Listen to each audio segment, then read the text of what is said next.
Nithyanandam. I'm going to catch up now from where I left off yesterday. So, this will be part two of Guaranteed Solutions Anahata Chakra. The Guaranteed Solutions is this book here. This is the older version from 2011, probably a little bit older than that. And this is the book I actually studied for Nithya Yoga program.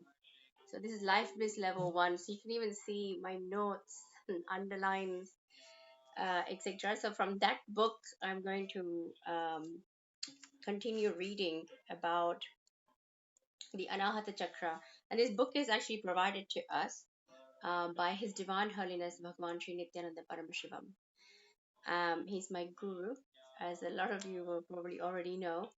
And for those of you who are new, this is part two of the chapter. So I'm gonna once again, read a couple of pages and then look at what insights come up. Every time I read any of Bhagwan's material, whether it's whether it's reading a book or even revisiting one of his satsangs, they they really give me so much value each and every time. So in the Jit is here again, in the Jit Nityanandam, and it's lovely to see you. Fatima is there, and nature Nika Funk. Great. So I'm gonna start off again where I left off. So I left off on page two. I'm to page two of the chapter. Um, and the next part is, so this chapter here is on the heart center, the heart chakra, which gets blocked by attention, need, and approval seeking. So Bhagavan is just going into, he mentioned yesterday, or we touched on what is attention seeking. So if you look at the video from yesterday, you will be able to you catch up. Okay, so if you rather than me going through the whole thing again, it'll be good if you can catch up on the YouTube video, a YouTube channel, part one. So this is part two. So here Bhagavan says, of course, all these people also come to you for your signature. You too need to sign on their registers under the columns applicable to you. Each of us is continuously on a signature campaign. We need to collect as many good opinions as possible from society and prove our worth to ourselves and to society. Why do we bother so much about others' opinion about us? Why can't we judge ourselves by our own strength and continue to do our work? Why are we deriving strength from others? All this is because of two things. One, we don't know anything about ourselves. We know ourselves only through others' opinions of us, only through others' certificates. And second, when others give us their approval and attention, they are actually giving us energy to move on. Attention is energy. That is why we feel so boosted when they give us attention. So this is what I was talking about yesterday. When somebody gives compliments, we feel good, we feel loved. So here it is. See, as long as the strength derived from other people, obviously, uh, when they take away their attention or they take away their approval from us, then we feel weak. Attention in any form is all right for us. In most of the houses, the mother in law and daughter in law will be constantly fighting with each other. They will be constantly complaining about each other to the poor man, the son, or the husband. But for a few days, if one of them goes out of town, what happens? The other starts missing them. Although they are fighting all the time, they miss each other when they are not together. Why does this happen? When they fight with each other all the time, they are actually getting that much of attention upon themselves from the other person. Don't think that only positive attention is energizing. Any form of attention is energizing. Both of them subconsciously enjoy the attention that they get from the other when they fight. That is why they miss each other. They actually miss the attention. But when they start missing each other, they term it as love. They say that they miss each other because of love. Of course, It is perfectly possible, but I want you to understand that attention is nothing but energy, which keeps us in good spirit. It is a subtle form of energizing ourselves, and we are not aware of this. See, understand, when we need something, that something is not love, it is attention. So Bhagavan is saying when we need something, that something is not love, it is attention. You don't need love, you are love yourself. So when you say that you need love, when you say that you need to be loved, you are really in need of attention, not love. People come and tell me that their sons and daughters do not love them enough in their old age. What they really mean is that their sons and daughters are not giving them the attention, the energy that they need in their old age.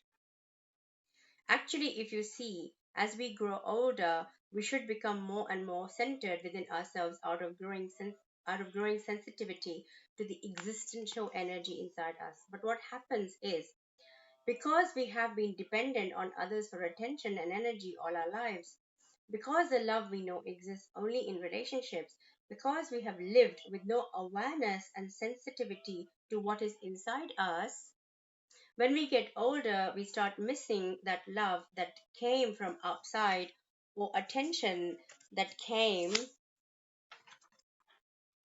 from outside. Your family becomes busy with other things and they don't interact with you as they used to. So you start complaining with age. You're actually complaining because even with your so called experience of life, you have not understood and you don't have the awareness that your energy source lies within you and not anywhere outside. That is why, with age, instead of living life with more joy and energy, you live life with reduced energy. Your energy source, that is the people around you, no more give the kind of energy they gave earlier. So I'm actually gonna just take a little short break at this point. But what is really really interesting, I was talking about strength today with somebody, and where do we derive our strength from is really important. As long as we feel that something from outside, and as I think that as the chapter opens up a bit more and the adventure goes a little bit more into what Bhagwan wants to share with us, I think a lot more truths will open up. But isn't it interesting that we have spent a lot of our, see, even if you look at relationships that break up, what happens when a breakup happens, like whether there's a divorce or a girlfriend boyfriend breakup, what happens? People go into depression. They feel like their whole world has fallen apart, their heart is broken. These kind of things happen. And why? Because we've invested so much of who we are onto what other people think of us. Okay, so where are we deriving our strength from? Exactly what Bhagwan is saying in this next part of the page that I read, that we define ourselves, we gain strength about ourselves and who we are, depending on other people, on what they think of us. So when people when people think that I'm not, but we're not, we don't fit into society, or there's something wrong with us, etc., we tend to take that on and really do live life from a lesser space. When breakups happen, for instance, it's a case of, oh, was I not good enough? Did I do something wrong? Is there something wrong with me? Is that why that person broke up with me? Maybe if I'm better, maybe if I change myself, maybe they will love me more, they may accept me more, so this part here, exactly these two things, which was, why are we deriving strength from others? All this is because of two things. One, we don't know anything about ourselves.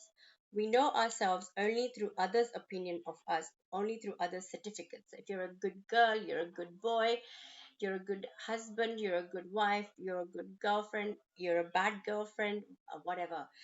We define ourselves depending on what other people think of us. That's why we invest so much time and energy to please other people, right? So this is quite liberating to be able to say, okay, you know what, I don't need to worry about what you think of me. I need to be true to who I am.